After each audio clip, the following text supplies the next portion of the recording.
नमस्कार सभी को, राधे राधे, जय श्री कृष्णा। फिर से हाजिर है आपके लिए साइकोलॉजी की एक और नई क्लास लेकर। और आज की हमारी क्लास का पहला क्वेश्चन है कि पियाजे ने संज्ञानात्मक विकास का किस प्रकार वर्णन किया है।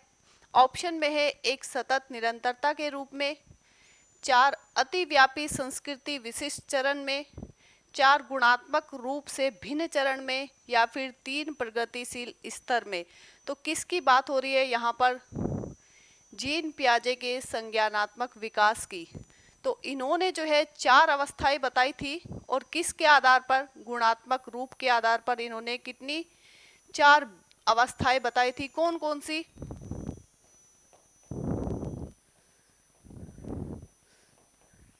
संवेदी पेशीय अवस्था, संवेदी पेशीय अवस्था ये थी 0 से लेकर 2 वर्ष तक की।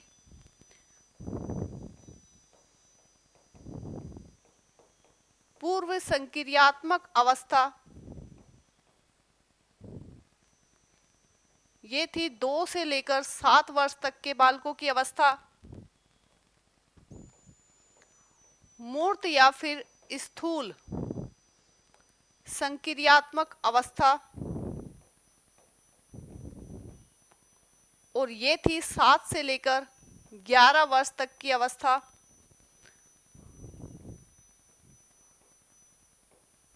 अमूर्त और औपचारिक, अमूर्त या फिर कहे औपचारिक संक्रियात्मक अवस्था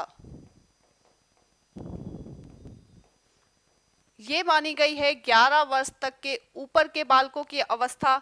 तो देखिए, चार अवस्थाएं जीन पियाजे ने संज्ञानात्मक विकास की दी थी। कौन कौन सी? संवेदी पेशीय अवस्था 0 से लेकर 2 वर्ष तक के बालक की अवस्था, पूर्व संक्रियात्मक अवस्था 2 से लेकर 7 वर्ष तक की अवस्था, मूर्त या फिर स्थूल संक्रियात्मक अवस्था 7 से लेकर 11 वर्ष तक के बालकों की अवस्था, अमूर्त या फिर औपचारिक संक्रियात्मक अवस्था 11 वर्ष से ऊपर के बालकों की अवस्था जो थी ये थी अमूर्त या फिर औपचारिक संक्रियात्मक अवस्था। तो देखिए यहाँ पर जो है हमारा आंसर रहेगा चार गुणात्मक रूप से भिन्न चरण में जो है इन्होंने वर्णन किया है किसका? संज्ञानात्मक विकास का। तो आंसर रहेगा इसमें सी। नेक्स्ट, बहुबुद्धि का सिद्धांत किसने दिया था? किस सिद्धांत के बारे में बात हो रही है? बहुबुद्धि का सिद्धांत। ऑप्शन में है जीन पियाजे, हार्वर्ड बर्नर, गार्डनर, या फिर वाइगोत्स्की। तो देखिए, अगर हम बात करें बहुबुद्धि के सिद्धांत की तो ये दिया था किसने? गार्डनर ने। और इसमें इन्होंने कितने? 7 प्रकार बुद्धि के बताए थे। 7 प्रकार बताए थे बुद्धि के। कौन कौन से? भाषागत बुद्धि, भाषागत बुद्धि,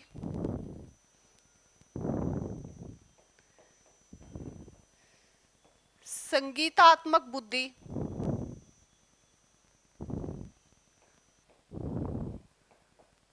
गणितीय बुद्धि,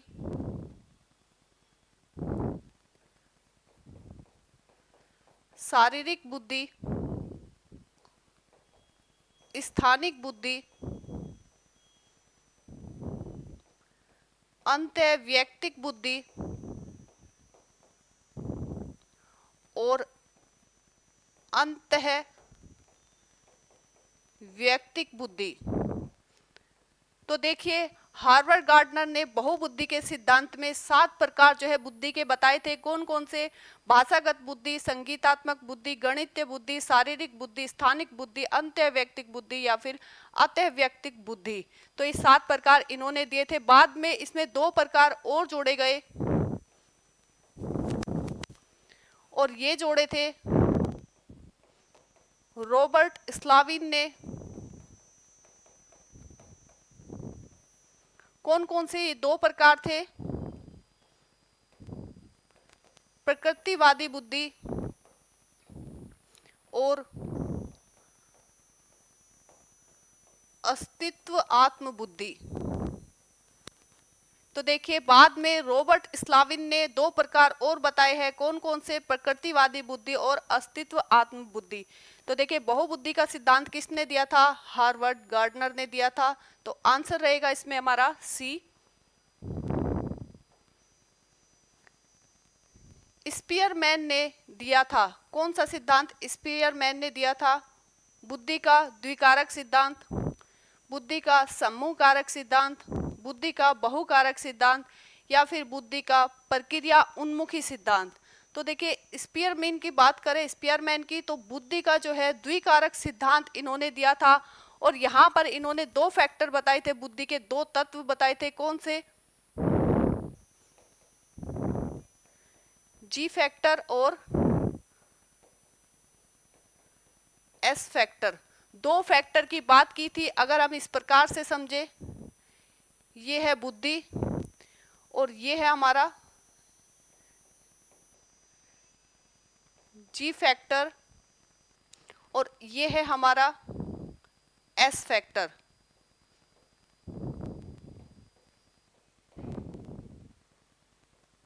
एस फैक्टर, तो देखिए जो ये जी फैक्टर होता है, ये क्या होती है, सामान्य बुद्धि होती है, सामान्य बुद्धि। और ये जो एस फैक्टर होता है,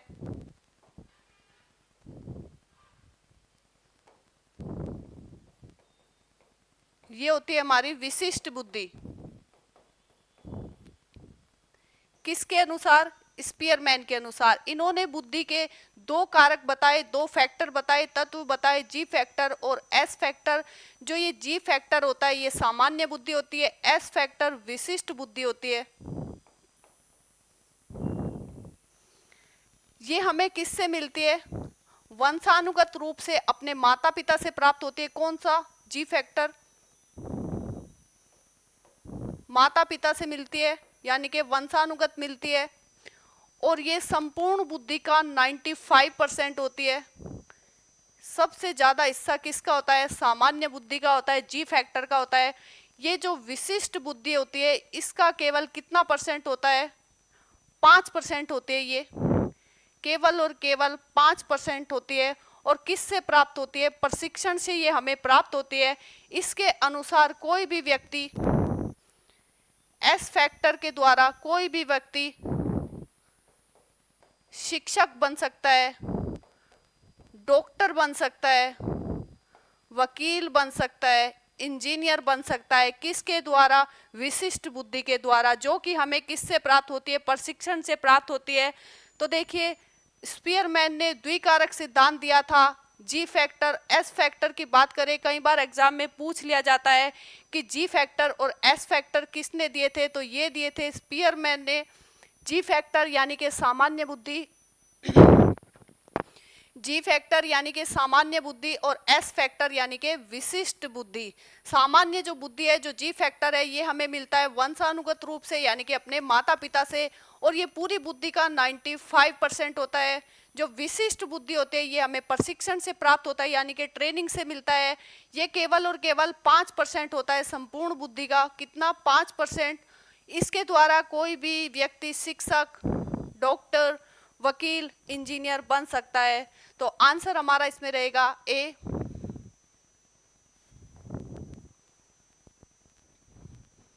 निम्न में से कौन सी अवस्था ब्रूनर के संज्ञानात्मक विकास सिद्धांत का अंग नहीं है। किसकी बात हो रही है, ब्रूनर की बात हो रही है और इनके संज्ञानात्मक विकास सिद्धांत की बात हो रही है। तो कौन सा अंग इसमें नहीं है। तो देखिए इन्होंने जो है 3 अवस्थाएं बताई थी, किसकी, संज्ञानात्मक विकास सिद्धांत की इन्होंने 3 अवस्थाएं बताई थी। पहली थी संक्रियात्मक अवस्था, या फिर इसको कह सकते हैं क्रियात्मक अवस्था। ये थी 0 से लेकर 1 वर्ष तक की आयु की अवस्था। दूसरी इन्होंने बताई थी प्रतिबिंबात्मक अवस्था, ये थी 1 से लेकर 6 वर्ष तक के बालक की अवस्था। संकेतात्मक अवस्था ये थी 6 वर्ष से 7 वर्ष या फिर उससे ऊपर के बालक की अवस्था। तो 3 अवस्थाएं जो बताई थी जेरोम ब्रूनर ने, ये थी क्रियात्मक अवस्था, प्रतिबिंबात्मक अवस्था, संकेतात्मक अवस्था। यहाँ पर जो है अंग नहीं है पूछा है, तो ये रहेगी अंतःप्रज्ञ अवस्था। ये किसकी थी? पियाजे की अवस्था थी। ये बताई थी किसने? जीन पियाजे ने बताई थी। इन्होंने एक अवस्था बताई थी, कौन सी? पूर्व संक्रियात्मक अवस्था। पूर्व संक्रियात्मक अवस्था कब से कब तक? 2 से लेकर 7 वर्ष तक की अवस्था इन्होंने बताई थी। और अंतःप्रज्ञ अवस्था इसकी ही क्या है? उप अवस्था है। उप अवस्था है कौन सी? अंतःप्रज्ञ अवस्था किसकी? जीन पियाजे के पूर्व संक्रियात्मक अवस्था की उप अवस्था है क्या? अंतःप्रज्ञ अवस्था। तो आंसर इसमें रहेगा हमारा ए। नेक्स्ट, किसने बहुविमात्मक प्रज्ञा का प्रत्यय दिया है? किसकी बात हो रही है? बहुविमात्मक प्रज्ञा, यानी कि किसकी बात हो रही है? बहु बुद्धि के सिद्धांत की बात हो रही है। केवल शब्द बदल दिए गए हैं। बहु बुद्धि के सिद्धांत की बात हो रही है। प्रज्ञा यानी कि बुद्धि, बहुविमात्मक यानी कि बहुबुद्धि की बात हो रही है। और हम बात कर चुके हैं बहुबुद्धि का जो सिद्धांत है वो किसने दिया था? हार्वर्ड गार्डनर ने दिया था। बुद्धि के बारे में निम्नलिखित कथनों में से कौन सा सही है? यानी कि इसमें से एक सही है और 3 क्या है? गलत है। बुद्धि अनुभव के परिणाम के स्वरूप व्यवहार में एक अपेक्षाकृत स्थायी परिवर्तन है। बुद्धि एक आनुवांशिक विशेषक है जिसमें मानसिक गतिविधियां जैसे स्मरण, तर्क शामिल होते हैं। बुद्धि बहुआयामी है जिसमें बुद्धि परीक्षणों के द्वारा पूर्ण रूप से परिमेय न की जाने वाली कई सारी योग्यताएं शामिल होती है। या फिर बुद्धि अभिसारी रूप से सोचने की योग्यता है। तो देखिए, अभी हमने गार्डनर का सिद्धांत पढ़ा, उसमें क्या पढ़ा? बहुबुद्धि का सिद्धांत, कि बुद्धि क्या होती है? बहुआयामी होती है। 7 प्रकार की इन्होंने बुद्धि बताई है। बुद्धि कोई एक चीज नहीं है। क्या है? बुद्धि 7 प्रकार की होती है। एक व्यक्ति में 7 प्रकार की बुद्धि हो सकती है, लेकिन 7 प्रकार की जो बुद्धि है वो विकसित नहीं होगी। एक व्यक्ति में केवल एक ही प्रकार की बुद्धि जो है विकसित होगी। तो जो आईक्यू टेस्ट होते हैं, जो बुद्धि परीक्षण होते हैं, उनके द्वारा इन 7 प्रकार की बुद्धि का परीक्षण नहीं किया जा सकता है, क्योंकि बुद्धि जो है एक प्रकार की ही विकसित होगी एक व्यक्ति में।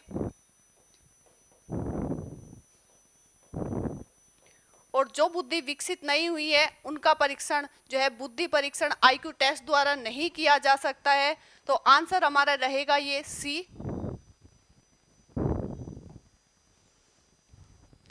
एका अधिक बुद्धिमानी का सिद्धांत कहता है कि, क्या कहता है? बुद्धि तेजी से बढ़ाई जा सकती है। बुद्धि कई प्रकार की हो सकती है। पेपर पेंसिल परीक्षण सहायक नहीं है। प्रभावी अध्यापन के द्वारा बुद्धि बढ़ाई जा सकती है। तो देखिए, एकाधिक बुद्धि यानी कि बुद्धि एक नहीं है, क्या है? कई प्रकार की बुद्धि है। तो बुद्धि कई प्रकार की हो सकती है। और ये किसका सिद्धांत कहता है? हार्वर्ड गार्डनर का बहुबुद्धि का सिद्धांत ये बात कहता है। तो आंसर इसमें रहेगा बी। संज्ञानात्मक विकास निम्न में से किसके द्वारा समर्थित होता है? ऑप्शन में है जितना संभव हो उतनी आवृत्ति से संगत और सुनियोजित परीक्षाओं का आयोजन करना, नहीं, उन गतिविधियों को प्रस्तुत करना जो पारंपरिक पद्धतियों को सुदृढ़ बनाती है। पारंपरिक पद्धतियों को नहीं, नवीन पद्धतियां यूज की जाती है आज के जो है शिक्षा प्रणाली में संज्ञानात्मक विकास करने के लिए। एक समृद्ध और विविधतापूर्ण वातावरण उपलब्ध कराना। सहयोगात्मक की अपेक्षा व्यक्तिगत, देखिए व्यक्तिगत विधियों पर जो है जोर नहीं दिया जाता है। संज्ञानात्मक विकास जो है मिलकर होता है। बच्चा एक दूसरे के साथ सहयोगात्मक रूप से सीखता है। तो ये भी रहेगा क्या? गलत। एक समृद्ध और विविधतापूर्ण वातावरण उपलब्ध कराना। देखिए, संज्ञानात्मक विकास के लिए आवश्यक क्या है? कि बालक को एक समृद्ध और विविधतापूर्ण वातावरण उपलब्ध कराया जाए। ये हम समझ सकते हैं किसके द्वारा? जेडपीडी के द्वारा, जोन ऑफ प्रॉक्सिमल डेवलपमेंट के द्वारा। ये किसने दिया था? वाइगोत्स्की ने ये दिया था क्या? जेड पीडी किसने दिया था? वाइगोत्स्की ने दिया था। जोन ऑफ प्रॉक्सिमल डेवलपमेंट, ये क्या कहते हैं? वाइगोत्स्की कहते हैं कि एक बालक को जो है मार्गदर्शन की आवश्यकता होती है, अनुदेशन की आवश्यकता होती है। किसकी? बड़ों की। यानी कि बड़ों को क्या करना चाहिए? बच्चों को मार्गदर्शन दिखाए, अनुदेशन दे, उनको सहारा दे, उनके लिए एक ऐसा वातावरण उपलब्ध कराए जिसमें उनका प्रभावी रूप से क्या हो सके? संज्ञानात्मक विकास हो सके। और इन्होंने ही क्या दिया था? हम इसको जेड पीडी को किस तरीके से समझेंगे? तो देखिए, इन्होंने दिया था, इसको हम कह सकते हैं, इसको हम कह सकते हैं क्या? मचान पाड़ा, या फिर कह सकते हैं इसके फोल्डिंग। यहाँ पर जो है ये पाड़े की आवश्यकता है, एक बालक के विकास के लिए सहारे की आवश्यकता है, यानी कि एक बालक के लिए क्या बन जाए? सहारा बन जाए, ताकि उसका क्या हो? संज्ञानात्मक विकास पूर्ण रूप से हो। तो यहाँ पर जो इसके फोल्डिंग, मचान पाड़ा किसने दिया था? वाइगोत्स्की ने दिया था। किसके लिए? एक बालक के संज्ञानात्मक विकास के लिए। तो देखिए, एक बालक के संज्ञानात्मक विकास के लिए जरूरी है कि एक समृद्ध और विविधतापूर्ण वातावरण जो है उसको उपलब्ध कराया जाए। तो यहाँ पर जो है आंसर रहेगा सी। बच्चों के संज्ञानात्मक विकास को सबसे अच्छे तरीके से कहाँ पर परिभाषित किया जा सकता है? तो देखिए, बच्चों के किस विकास की बात हो रही है? संज्ञानात्मक विकास की बात हो रही है कि सबसे अच्छे तरीके से कहाँ पर परिभाषित किया जा सकता है? खेल के मैदान में, विद्यालय एवं कक्षा के मैदान में, ऑडिटोरियम के मैदान में, या फिर घर के मैदान में। वैसे तो बच्चों के संज्ञानात्मक विकास को सभी जगह पर परिभाषित किया जा सकता है, लेकिन जो सबसे उचित है वो रहेगा क्या? विद्यालय एवं कक्षा में। क्योंकि यहाँ पर जो है बालक का जो विकास होता है वो स्वतंत्र और अनुशासित रूप से होता है। अनुशासित और स्वतंत्र रूप से क्या है? बालक का संज्ञानात्मक विकास होता है, और समय समय पर जो है परीक्षाओं के द्वारा उनका जो है अवलोकन किया जाता है कि कहाँ तक जो है बालक का संज्ञानात्मक विकास हुआ है, संज्ञानात्मक विकास बालक का कहाँ तक हुआ है, क्या क्या अगर किसी बालक के संज्ञानात्मक विकास में कोई भी जो है दिक्कत आ रही है तो उसको दूर करने के लिए भी प्रयास किए जाते हैं। कहाँ पर? विद्यालय एवं कक्षा में। तो सबसे अच्छा जो है तरीके से कहाँ परिभाषित कर सकते हैं बालक के संज्ञानात्मक विकास को? तो आंसर रहेगा हमारा विद्यालय एवं कक्षा। हार्वर्ड गार्डनर का बहुबुद्धि का सिद्धांत सुझाता है कि, क्या सुझाता है हार्वर्ड गार्डनर का बहुबुद्धि का सिद्धांत? देखिए, याद रखेंगे बहुबुद्धि का सिद्धांत किसने दिया था? हार्वर्ड गार्डनर ने। और ये क्या सुझाता है कि बुद्धि को केवल बुद्धि लब्धि परीक्षा से ही निर्धारित किया जा सकता है, या फिर शिक्षकों को चाहिए कि विषय वस्तु को वैकल्पिक विधियों से पढ़ाने के लिए बहुविधियों का एक रूपरेखा की तरह ग्रहण करे, या फिर क्षमता भाग्य है और एक अवधि के भीतर नहीं बदलती, या फिर हर बच्चे को प्रत्येक विषय 8 विभिन्न तरीके से पढ़ाया जाना चाहिए ताकि सभी बुद्धियां जो है विकसित हो सके। तो देखिए, सभी बुद्धियों को तो विकसित नहीं कर सकते हैं। एक बालक में केवल एक ही प्रकार की बुद्धि विकसित हो सकती है, या तो बालक डॉक्टर बन सकता है या फिर इंजीनियर बन सकता है। तो एक ही बुद्धि जो है विकसित होगी बालक के अंदर, और हर बालक को प्रत्येक विषय जो है अलग अलग तरीके से नहीं पढ़ा सकते। तो देखिए, ये तो गलत रहेगा। क्षमता भाग्य है और एक अवधि के भीतर नहीं बदली जा सकती है, तो ये भी गलत रहेगा। बुद्धि को केवल बुद्धि लब्धि परीक्षा से ही निर्धारित किया जा सकता है, ऐसा नहीं है। शिक्षक को चाहिए कि विषय वस्तु को वैकल्पिक विधियों से पढ़ाने के लिए बहुविधियों का रूपरेखा की तरह ग्रहण करे, यानी कि एक जो शिक्षक है वो शिक्षण प्रक्रिया के दौरान मल्टीपल मेथड का यूज करे, मल्टीपल मेथड से जो है वो पढ़ाए बच्चों को, क्योंकि प्रत्येक बच्चा जो है एक दूसरे से भिन्न होता है। गार्डनर ने 7 प्रकार की बुद्धि बताई है, तो बालक में अलग अलग प्रकार की बुद्धि होती है, इसलिए क्या करना चाहिए, मल्टीपल मेथड से समझ पढ़ाना चाहिए, ताकि सभी बच्चे जो है शिक्षण प्रक्रिया को अच्छे तरीके से समझ सके, उनका विकास हो सके। तो आंसर हमारा रहेगा यहाँ पर बी।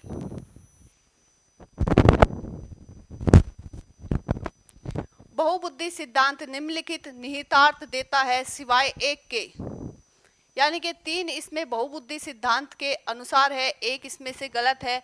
तो देखिए, संवेगात्मक बुद्धि बुद्धि लब्धि से संबंधित नहीं है, तो बिल्कुल सही।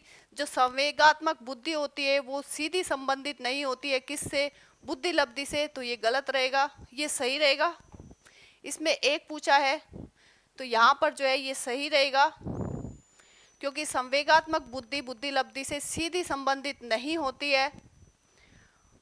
बुद्धि परिक्रमण संक्रियाओं का एक विशिष्ट समुच्चय है, जिसका उपयोग एक व्यक्ति द्वारा समस्या समाधान के लिए किया जा सकता है।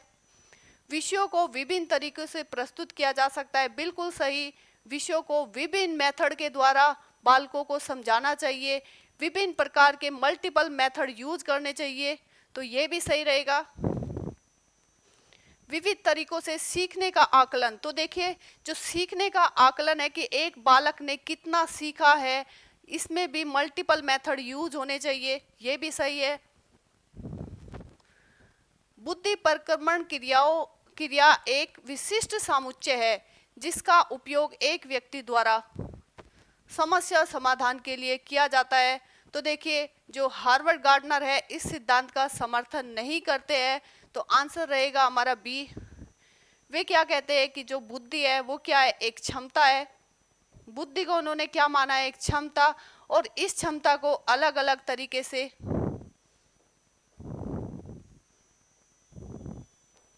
अलग अलग प्रकार से जो है प्रदर्शित किया जा सकता है और विकसित किया जा सकता है। हार्वर्ड गार्डनर जो है क्या मानते हैं कि बुद्धि क्या है, एक क्षमता है, और इसको अलग अलग प्रकार से विकसित और प्रदर्शित किया जा सकता है। तो आंसर हमारा यहां पर रहेगा बी। नेक्स्ट, कक्षा अध्यापक ने राघव को अपनी कक्षा में अपने कीबोर्ड पर मधुर संगीत बजाते हुए देखा। राघव में कौन सी बुद्धि उच्च स्तरीय है? तो देखिए, कौन सी बुद्धि जो है राघव में उच्च स्तरीय है, क्या बजा रहा था वो, मधुर संगीत। और कौन सी बुद्धि उसमें उच्च स्तरीय है, शारीरिक गतिबोधक बुद्धि, संगीतमय बुद्धि, भाषाई बुद्धि, या फिर स्थानिक बुद्धि। तो देखिए यहाँ पर संगीत आया हुआ है, तो ये तो बड़ा सरल है, इसमें कौन सी बुद्धि उच्च स्तरीय है, संगीतमय बुद्धि। तो आंसर रहेगा हमारा इसमें बी। एक शिक्षिका अपने शिक्षार्थियों की विभिन्न अधिगम शैलियों को संतुष्ट करने के लिए क्या करती है, वैविध्यपूर्ण कार्यों का उपयोग करती है। वह किससे प्रभावित है, पियाजे के संज्ञानात्मक विकास के सिद्धांत से, या फिर कोहलबर्ग के नैतिक विकास के सिद्धांत से, या फिर हार्वर्ड गार्डनर के बहुबुद्धि के सिद्धांत से, या फिर वाइगोत्स्की के सामाजिक सांस्कृतिक सिद्धांत से। तो देखिए, एक शिक्षिका क्या कर रही है, मल्टीपल मेथड का यूज कर रही है। क्या कर रही है, मल्टीपल मेथड, विभिन्न विधियों का यूज कर रही है, किसमें, अधिगम शैलियों को संतुष्ट करने के लिए, शिक्षार्थियों की अधिगम शैलियों को संतुष्ट करने के लिए विभिन्न प्रकार की विधियों का प्रयोग कर रही है, मल्टीपल मेथड यूज करते हैं। तो वो किससे प्रभावित है, वो है गार्डनर के बहुबुद्धि सिद्धांत से प्रभावित। तो आंसर इसमें रहेगा हमारा सी। ध्वनि संबंधी जागरूकता निम्नलिखित में से किस क्षमता से संबंधित है? तो देखिए यहाँ पर बात किसकी हो रही है, हार्वर्ड गार्डनर के भाषागत सिद्धांत की, और जो भाषागत बुद्धि की, हार्वर्ड गार्डनर ने एक व्यक्ति में कितने 7 प्रकार की बुद्धि बताई थी, और उसमें एक प्रकार बताया था, कौन सा, भाषागत बुद्धि। भाषागत बुद्धि इन्होंने एक प्रकार बताया था। यहाँ पर जो ध्वनि संबंधी जागरूकता है, भाषागत बुद्धि का जो व्यक्ति है जिसमें भाषागत बुद्धि होगी वो ध्वनि संबंधी जागरूकता उसमें होगी, और वो किन क्षमताओं से संबंधित होगा, ध्वनि की संरचना पर चिंतन करना और उसमें हेर फेर करना। तो देखिए आंसर हमारा रहेगा ए। जिस व्यक्ति में भाषागत बुद्धि पाई जाती है वो क्या करता है, जागरूक रहता है, किस संबंध, ध्वनि से संबंधित जागरूकता उसमें होती है, और वो कौन सी क्षमता से संबंधित होते हैं, ध्वनि संरचना पर चिंतन करना और उसमें हेर फेर करना। तो देखिए यहाँ पर जो है आंसर रहेगा हमारा ए। निम्नलिखित में से कौन सा स्टर्नबर्ग का बुद्धि का त्रिस्तरीय सिद्धांत का एक रूप है? व्यावहारिक बुद्धि, प्रायोगिक बुद्धि, संसाधन पूर्ण बुद्धि या फिर सहयोग की नैतिकता। तो देखिए आज की क्लास का हमारा ये लास्ट क्वेश्चन है और इसका आंसर आपको देना है कमेंट बॉक्स में। आज की क्लास आपको पसंद आए तो लाइक जरूर कीजिएगा। मिलते हैं नेक्स्ट क्लास में।